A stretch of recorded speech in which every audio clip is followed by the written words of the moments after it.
All right, Nick, let's talk about the Cincinnati Bengals. A lot of stuff going on this off season with the Bengals, but there's some really good stuff I think we can focus on here. Some bright spots, some young players coming in this team that are willing to go ahead and put their nose to the grindstone, work really hard, and we're seeing improvement. We're seeing them impress a lot of people on this team. I think Bengals fans are going to like this good news we have to talk about today. But before we get to that, I'm Andrew, that's Nick, and this is Saturday Morning Inspection.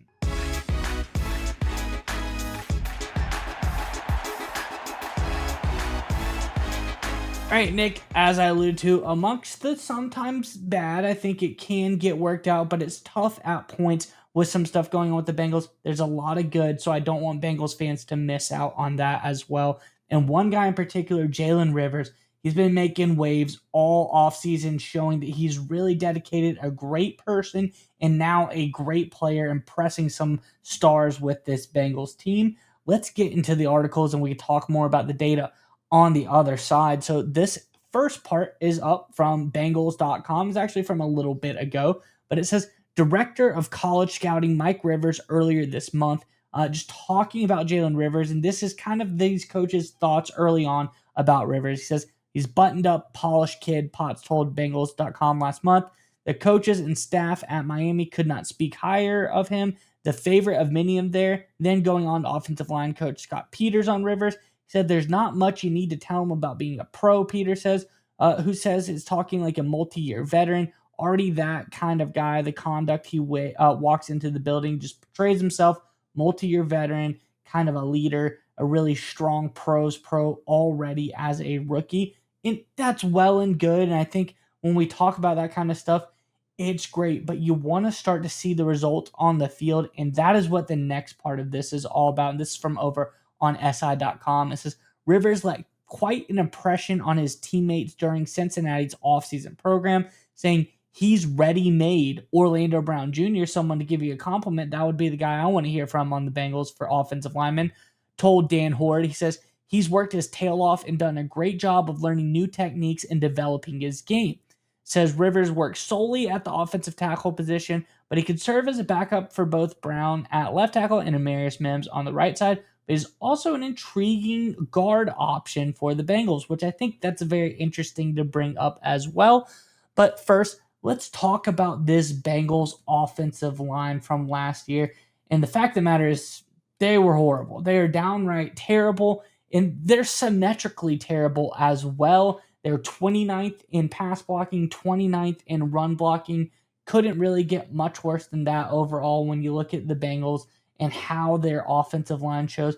But one thing that this guy, Jaylen Rivers, brings in is he's a very strong pass blocker, and that's what he brings to the table. Let's bring up our first chart here. I'll explain it here. This is PFF pass blocking grades, and this is Jaylen Rivers.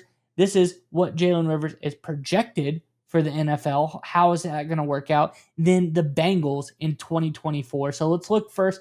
Jaylen Rivers in college at Miami had a 78.8 PFF pass blocking grade. Very good. Doing a lot of really great stuff early on. But then we go, okay, college, NFL, how's that translate? When you look at guys and when you look at typically there's going to be some fall off when you transfer from one to the next. And typically that's between 5 and 15 PFF points. Let's give them the benefit of the doubt. Let's split it right down the middle. 10-point drop off for Rivers would be a 68.8, would be his projected NFL PFF pass blocking grade. Now let's look at the Bengals pass blocking grade from 2024 as a team. That's 56.2. So even there, this guy is already like 12 points higher than where the Bengals were last year, even if he has a drop off. Even if we do 5 more points off of him and say, okay, let's give him 15, he's better than the Bengals' entire offensive line overall pass blocking grade as a guy who came to this team in the 5th round. I think that's really great, and I think there's a lot for him to add to this team. I think he was a good pickup for the Bengals, but also his versatility, something that the article talks about, saying, hey, he can be a great backup to the 2 strong tackles that they have, but he also has some guard potential there as well. Him and Fairchild lobbying for guard spots on this team. You never know with how bad they did last year. Each spot could be up for grabs. You never, but let's look at what this guy brings to the versatility side of things for the Bengals. And this is Rivers. And the first side of this chart is just overall throughout his entire career. This is a guy who did a lot of things really well at both the guard and tackle position. He had 1,248 snaps at the left tackle position and 1,009 snaps at the left guard position. And some people would say, okay, this guy's versatile. He's played tackle, he's played guard, he's good at both. We get it. But no, it's not the case, because most of the time you see a guy that does one whole year at the guard position, one whole year at the tackle position, and it's split up. And, coming into out of the 2024 season, he didn't play guard that season. It's really, how much does he actually remember? How much is it going to translate? That's not the case with Rivers. If you look at the next part of this chart, the right hand side, his 2024 snaps, this guy actually played 364 snaps at left tackle and 219 snaps at left guard last year. This guy played in every single game minus the first game of this season, both snaps at left tackle and snaps at left guard, and it's almost even down the stretch. It's actually kind of crazy that he was able to do that, going back and forth, just showing his versatility, showing that's something really difficult to do. And that's why I think Jaylen Rivers is a guy who just, it jumps off the page to me. He's a really great backup. He has a lot of potential, very versatile player, brings that pass blocking acumen to this Bengals team that desperately needs it. But overall, really, really impressive what he was able to do in 2024 about his versatility. So I think this guy was a home run pickup. He's a great person. You hear about his moral character. Everyone says there's not a bad thing they could find about this guy in the draft process, but also impressing teammates, and he's very versatile to boot. This was a great get for the Bengals. All right, Nick, I know that was a lot from me. I'm curious what your thoughts are on this one. But before we get to you, Bengals fans, in the comments section below, we're talking Bengals offensive line. I know it was bad last year, but there have been some good and great offensive lines as well. So that's what I'm going to ask you. We're talking versatility here. Let's not narrow it down to one position. Who's your favorite Bengals offensive lineman of all time? We could go center, we go guard, we go tackle, whatever you want. Let us know your favorite Bengals offensive lineman of all time in the comment section below. But nonetheless, Nick, what are your thoughts on this latest out of Cincinnati? Look, I think a lot of people, when they look at this Bengals situation right now and they see what's going on with Hendrickson and they see what's going on with Shamar Stewart and other issues with this team, right? Obviously, the leadership issues, some positive changes over the years, but still not where they need to be. But when you take a step back, and obviously those are big issues, but you look at the draft that the Bengals had just a couple months ago now and look at it as a whole. And so far, putting Stewart to the side, right? Looking at the rest of the class, they absolutely crushed it. By all reports, Demetrius Knight looks like he's going to be a stud, a great addition from South Carolina. You have Fairchild from Georgia. I think he's going to be a really good player at the guard position.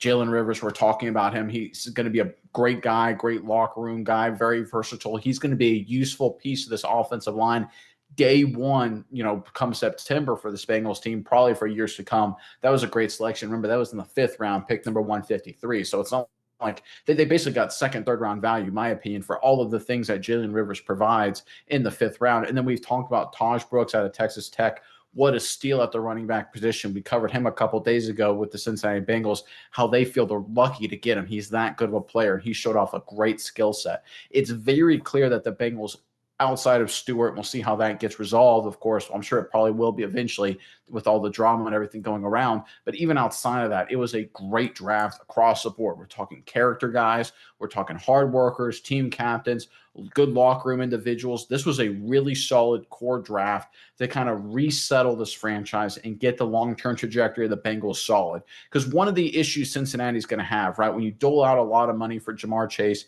you dole out a lot of money, of course, for Joe Burrow, and now you look at the rest of the roster, you say, okay, Hendrickson obviously isn't going to get paid. We all understand that. There's going to be some resolution there. He's not going to get the money he wants. He's going to have to take a pay cut or he's going to get traded. We'll have to see how that all shakes out. We know the issue, the changes at the linebacker position, going younger, right? The Bengals are going to have to look around and think of, okay, if we want to have Joe Burrow and Jamar Chase and keep a lot of money allocated to those guys and that kind of star power, we need to find core fundamental guys to build out the rest of this roster that will give us a chance to compete as we keep Burrow and Chase together. And I think that's one of the issues they screwed up, to be totally honest, not to be too critical of the Bengals, but in the early 2020s, I think they screwed that up. I think they believed, and I think Bengals fans, you probably will agree with this, that Burrow and Chase by themselves, and obviously throw Higgins in that mix too, they could overcome all kind of other issues. Terrible offensive line, some defensive lapses like we saw last year. They could find a way to overcome it. The reality is you can't. It's a team game. You have to have a core, solid, fundamental roster across the board. By the way, that's what the Kansas City Chiefs have and continue to do. It's one of the many reasons why they're so tough to beat. They don't have weaknesses. They've got a really solid roster, good character guys, versatile players. The Bengals in this draft did a good job fixing a lot of those issues, bringing in guys that are very versatile, locker room guys, leadership guys, developmental guys. These are really good moves for the Cincinnati Bengals. And look, this is not just for 2025, right? This isn't all short term. We're talking good long term decision making here with the addition of these rookies. Now, when we switch over to Rivers here, real quick, he is one of these underrated guys out of Miami last season. They had big name guys. You had Cam Ward, of course, Xavier Restrepo. Those were the guys that got all the credit. But I think there's glue guys, solid guys, up front offensive linemen that are okay being outside of the limelight. I like to say for every great quarterback, there's always some guard or tackle that gets no credit and is happy to get no credit.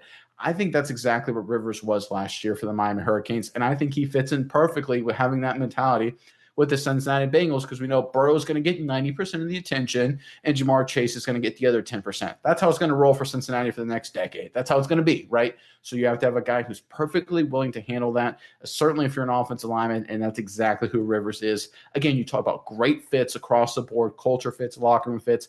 The Bengals did a really nice job through the NFL draft, finding the kind of guys they need that will help them continue to hopefully sustain being contenders. Again, as long as they have Joe Burrow, like Burrow himself said, they'll be contenders.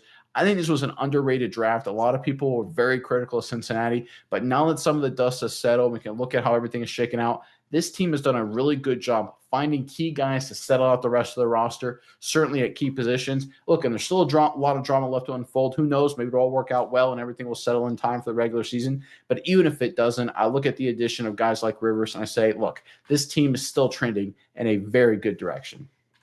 Yeah, Nick, and I think just to wrap it up, you said it perfectly, and I don't really think there's a whole lot more to add, but that's the key here is that this is a Bengals team that despite all the chaos, despite everything going on, if you look at the future of this team, it's finally a team building for the future. They're getting young leaders. They're bringing in the type of players. As I look at this, depth chart in front of me of projected starters, you look at 3, potentially 4 rookies on this team of guys that are going to be starters. I think you're already seeing the change. How can teams be like the Kansas City Chiefs, where you have a lot of turnover, you have a lot of star players, you have to pay those guys, but you have to keep the consistent play, keep those guys coming in. It starts with getting a lot of great young players.